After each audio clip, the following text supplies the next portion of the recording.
កាន់តែអាសន្នធំហើយពេលនេះប៉ាគីស្ថានបានដាក់ពង្រាយកងទ័ពចំនួន8,000នាក់និងយន្តហោះចម្បាំងការពារអារ៉ាប់ប៊ីសាអូឌីតស្របពេលកតិកាសញ្ញាការពារជាតិសម្ងាត់ត្រូវបានលាតត្រដាងនៅក្នុងសង្គ្រាមអ៊ីរ៉ង់ Infosia ស្ថានភាពសន្តិសុខភូមិសាស្ត្រនយោបាយនៅតំបន់មជ្ឈិមបូព៌ាបានវិវត្តទៅរកភាពតានតឹងកម្រិតខ្ពស់បន្ទាប់ពីមានការលាតត្រដាងជាផ្លូវការអំពីការសម្រេចចិត្តរបស់រដ្ឋាភិបាលប៉ាគីស្ថាននៅក្នុងការដាក់ពង្រាយកងកម្លាំងយោធារួមជាមួយនឹងយន្តហោះចម្បាំងនិងប្រព័ន្ធការពារដែនអាកាសទំនើបទៅកាន់ប្រទេសអារ៉ាប់ប៊ីសាអូឌីតការចល័តកងទ័ពទ្រង់ទ្រាយធំនេះត្រូវបានគេអនុវត្តឡើងយ៉ាងតក់ក្រហល់ជាទីបំផុតក្រោមកតិកាសញ្ញាការពារជាតិទៅវិញទៅមកដែលប្រទេសទាំងពីរបានចុះហត្ថលេខារួមគ្នាកាលពីឆ្នាំមុនរបបយុទ្ធសាស្ត្រយោធានេះបានបង្កើតទៅជាការចាប់អារម្មណ៍ដ៏ខ្លាំងពីសហគមន៍អន្តរជាតិដោយសារតែវាបានកើតឡើងចំពេលដែលទីក្រុងអ៊ីស្លាមាបាតកំពុងតែដើរតួនាទីជាអ្នកសម្របសម្រួលការទូតដ៏សំខាន់នៅក្នុងចំនួនប្រដាប់អាវុធរវាងអ៊ីរ៉ង់និងសហរដ្ឋអាមេរិកយោងទៅតាមការបញ្ជាក់អំពីមន្ត្រីសន្តិសុខជាន់ខ្ពស់ចំនួន3រូបនិងប្រភពរដ្ឋាភិបាល2រូបបានឲ្យដឹងថាកម្លាំងយោធារបស់ប៉ាគីស្ថានដែលបានទៅដល់ទឹកដីអារ៉ាប៊ីសាអូឌីតនាពេលនេះមានចំនួនរហូតដល់ 8,000 នាក់រួចស្រេចទៅហើយផ្អែកទៅលើរបាយការណ៍បច្ចេកទេសកងទ័ពទាំងនេះគឺជាកងកម្លាំងប្រដាប់អាវុធដែលមានសមត្ថភាពនិងការបណ្ដុះបណ្ដាលកម្រិតខ្ពស់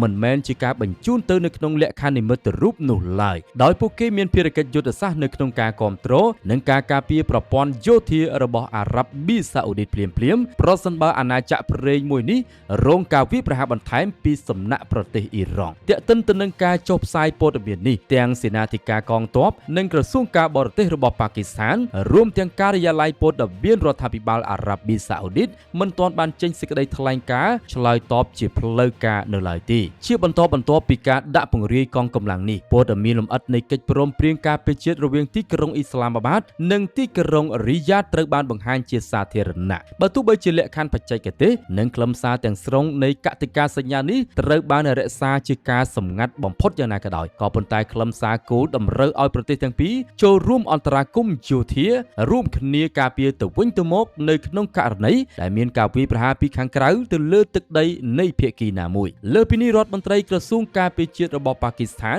គឺលោកខាវ៉ាចាអាស៊ីបធ្លាប់បានបញ្ជាក់កាលពីពេលមុនថាកិច្ចព្រមព្រៀងនេះបានដាក់សន្តិសុខរបស់អារ៉ាប៊ីសាអូឌីតឲ្យស្ថិតនៅក្រោមឆ័ត្រការពារនិងកម្លាំងទប់ទល់នៃអាវុធនុយក្លេអ៊ែររបស់ប៉ាគីស្ថានក្រៅពីកម្លាំងថ្មើរជើងរបាយការណ៍យុទ្ធសាស្ត្របានបង្ហាញថាប៉ាគីស្ថានបានបញ្ជូនគ្រឿងយុទ្ធោបករណ៍ធុនធ្ងន់ទៅកាន់អារ៉ាប់ប៊ីសាអូឌីតតាំងពីដើមខែមេសាមកម្ល៉េះគ្រឿងយុទ្ធោបករណ៍ទាំងអស់នោះរួមមានយន្តហោះចម្បាំងចំនួន16គ្រឿងដែលភាគច្រើនជាប្រភេទយន្តហោះចម្បាំង JF-17 ផលិតរួមគ្នារវាងចិននិងប៉ាគីស្ថានទន្ទឹមនឹងនេះមន្ត្រីសន្តិសុខពីររូបបានទម្លាយបន្ថែមទៀតថាប៉ាគីស្ថានក៏បានដាក់ពង្រាយកងយោធាដ្រូនឬក៏យន្តហោះគ្មានមនុស្សបើកចំនួន2ក្រុមបន្ថែមទៀតដើម្បីបង្កើនសមត្ថភាពវាយតម្លៃស្ថានភាពនិងការយាមល្បាតតាមដែនអាកាសដើម្បីពង្រឹងប្រព័ន្ធសន្តិសុខអាកាសឲ្យកាន់តែមានប្រសិទ្ធភាពខ្ពស់ប្រភពព័ត៌មានទាំង5ខាងលើបានអះអាងអំពីប្រតិបត្តិការយោធានេះរួមបញ្ចូលទាំងការដាក់ពង្រាយនៅប្រព័ន្ធមីស៊ីលការពារដែនអាកាសដែលមានសមត្ថភាពកម្រិតខ្ពស់ប្រភេទ AQ-9 ដែលជាបច្ចេកវិទ្យារបស់ប្រទេសចិនផ្អែកទៅលើកិច្ចព្រមព្រៀងបច្ចេកទេសគ្រប់ប្រព័ន្ធអាវុធទំនើបទាំងអស់នេះគឺត្រូវបានបញ្ជានិងដំណើរការដោយផ្ទាល់ដោយបុគ្គលិកបច្ចេកទេសនិងអ្នកជំនាញយោធារបស់ប៉ាគីស្ថានខណៈដែលរាល់ការចំណាយទៅលើប្រតិបត្តិការភស្តុភារនិងហិរញ្ញវត្ថុទាំងអស់គឺត្រូវបានផ្ដល់ការឧបត្ថម្ភទាំងស្រុងដោយរដ្ឋាភិបាលអារ៉ាប់ប៊ីសាអូឌីតទាក់ទិនទៅនឹងតួនាទីជាក់ស្ដែងនៅលើសមរភូមិមន្ត្រីសន្តិសុខពីររូបបានពិនិត្យឯកសារផ្លាស់ប្ដូរនិងផែនការចល័តទ័ពបានបញ្ជាក់ថានៅក្នុងដំណាក់កាលដំបូងនៃចំនួនអ៊ីរ៉ង់នេះបុគ្គលិកយោធានិងកងទ័ពអាកាសប៉ាគីស្ថានដែលទើបតែនឹងមកដល់និងបំពេញភារកិច្ចជាទីប្រឹក្សាយុទ្ធសាស្ត្រនិងជាអ្នកបណ្ដុះបណ្ដាលបច្ចេកទេសយោធាទៅដល់កងទ័ពអារ៉ាប់ប៊ីសាអូឌីតទោះបីជាយ៉ាងណាក៏ដោយបើយោងទៅតាមទំហំទ័ពនិងលក្ខណៈបច្ចេកទេសនៃអាវុធកម្លាំងទាំងនេះអាចបត់បែនទៅជាកម្លាំងប្រយុទ្ធការពារទឹកដីភ្លាមតែម្ដងនៅក្នុងករណីមានបទបញ្ជាប្រកាសអាសន្នដើម្បីបញ្ជាក់អំពីទំហំកងទ័ពសរុបមន្ត្រីសន្តិសុខទាំងពីររូបក៏បានទម្លាយថាកងកម្លាំង កម្លាំងថ្មើរជើងចំនួន 8,000 នាក់នេះគឺត្រូវបញ្ជូនទៅបំពេញបន្ថែមទៅលើកងទ័ពប្រយុទ្ធរបស់ប៉ាគីស្ថានរាប់ពាន់នាក់ផ្សេងៗទៀតដែលកំពុងតែឈរជើងនៅក្នុងប្រទេសអារ៉ាប៊ីសាអូឌីតនេះផ្ទាល់តែម្ដងក្រោមកិច្ចព្រមព្រៀងសន្តិភាពកាលពីមុនកន្លងទៅការបង្កើនចំនួនទ័ពយ៉ាងគំហុកចំពេលដែលវិបត្តិសង្គ្រាមនេះសពបញ្ជាក់អំពីការយល់ឃើញរបស់អារ៉ាប៊ីសាអូឌីតទៅលើហានិភ័យសន្តិសុខខ្ពស់មកលើហេដ្ឋារចនាសម្ព័ន្ធយុទ្ធសាស្ត្ររបស់ខ្លួនអ្វីដែលជាចំណុចគន្លឹះបំផុតនោះគឺខ្លឹមសារពិតប្រាកដនៃកតិកាសញ្ញាការពារជាតិសម្ងាត់នេះត្រូវបានប្រភពព័ត៌មានរដ្ឋាភិបាលបានរកឃើញនៅអត្ថបទច្បាប់ដើមបង្ហើបឲ្យដឹងថាកិច្ចព្រមព្រៀងនេះអនុញ្ញាតឲ្យប៉ាគីស្ថានអាចដាក់ពង្រាយកងទ័ពសរុបរហូតដល់ 80,000 នាក់ទៅកាន់អារ៉ាប៊ីសាអូឌីតដើម្បីជួយការពារព្រំដែន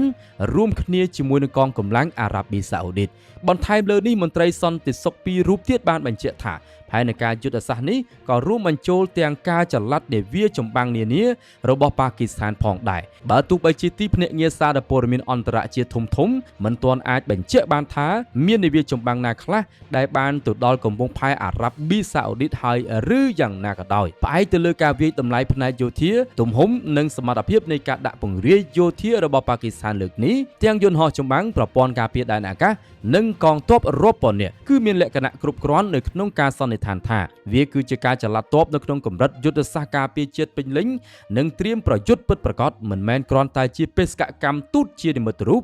ឬក៏បេសកកម្មផ្ដាល់យោបល់សាមញ្ញនោះឡើយយោងទៅតាមរបាយការណ៍ព័ត៌មានកន្លងមកទីភ្នាក់ងារសារព័ត៌មាន Reuters ធ្លាប់បានរាយការណ៍ថាប៉ាគីស្ថានបានបញ្ជូនយន្តហោះចម្បាំងទៅកាន់អារ៉ាប៊ីសាអូឌីតភ្លាមបន្ទាប់ពីប្រទេសអ៊ីរ៉ង់បានបើកនឹងការវាយប្រហារមកលើហេដ្ឋារចនាសម្ព័ន្ធថាមពលសំខាន់ៗរបស់អារ៉ាប៊ីសាអូឌីតដែលបណ្ដាលឲ្យជនជាតិអារ៉ាប៊ីសាអូឌីតម្នាក់បានស្លាប់បាត់បង់អាយុជីវិតព្រឹត្តិការណ៍វាយប្រហារនាពេលនោះបានបង្កើតទៅជាក្តីបារម្ភដ៏ខ្លាំងថាអារ៉ាប៊ីសាអូឌីតអាចនឹងបើកនឹងការវាយប្រហារសងសឹកទ្រង់ទ្រាយធំដែលអាចរុញច្រានឲ្យចំនួននេះរីករាលដាលពេញតំបន់មជ្ឈិមបូព៌ាជាថ្មីម្ដងទៀតទោះជាយ៉ាងណាក៏ដោយព្រឹត្តិការណ៍ចល័តទ័ពចុងក្រោយនេះបានកើតឡើងមុនពេលដែលទីក្រុងអ៊ីស្លាមាបាតបានដើរតួនាទីជាអ្នកសម្របសម្រួលការទូតយ៉ាងសកម្មនៅក្នុងការរៀបចំឲ្យមានបទឈប់បាញ់រវាងសហរដ្ឋអាមេរិកនិងអ៊ីរ៉ង់ដែលបានរក្សាស្ថិរភាពអស់រយៈពេល5សប្តាហ៍កន្លងមករហូតមកទល់ពេលនេះប៉ាគីស្ថានទើបតែសម្របសម្រួលនៅកិច្ចចរចាសន្តិភាពរវាងវ៉ាស៊ីនតោន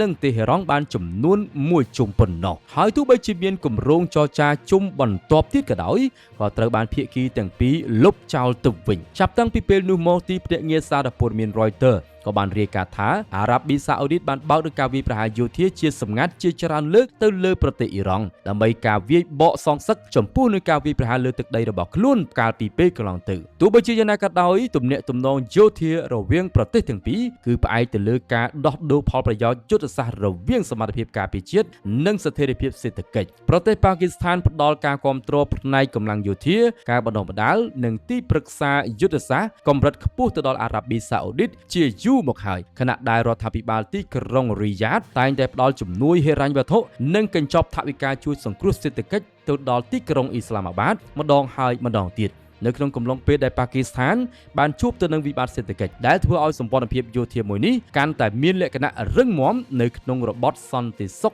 មជ្ឈិមបូព៌ា Infoshare